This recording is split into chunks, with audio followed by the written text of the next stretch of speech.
Hello guys, it's me again, John. Kumusta kayong lahat? And of course, may pangarap tayo. Siyempre, pangarap pa rin nating yumaman with zero effort. Pero sabi ng buhay, kailangan talaga natin mag-effort. So kaya naman, samahan nyo ako, let's go! Totoo nga pala talaga, no? Na yung sinasabi ng karamihan, especially ng mga taong successful na sa buhay, na gratitude change everything.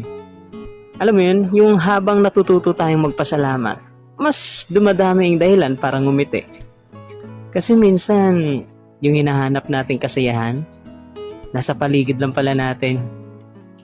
Di lang natin napapansin kasi andyan sila lagi. Kung isipin mo, ang saklap, no? Akala natin malungkot tayo. Gumagawa lang pala ng sariling drama at kwento sa utak. At ang nakapagtataka pa, once na masanay ka dyan, puro ganyan na lang din yung ma-attract mo sa environment na meron ka.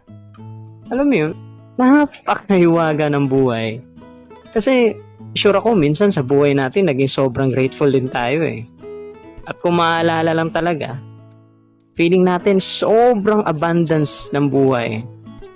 At di ba kayo nagtataka na halos lahat din ng mga taong nakakausap natin is aligned dun sa vibes na meron tayo? Realization ko lang, tama talaga eh.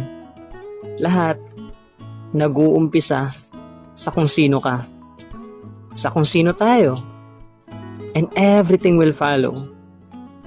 Kasi nga naman, sabi nga ng mentor ko, Sir MJ Lopez, we don't get what we don't appreciate.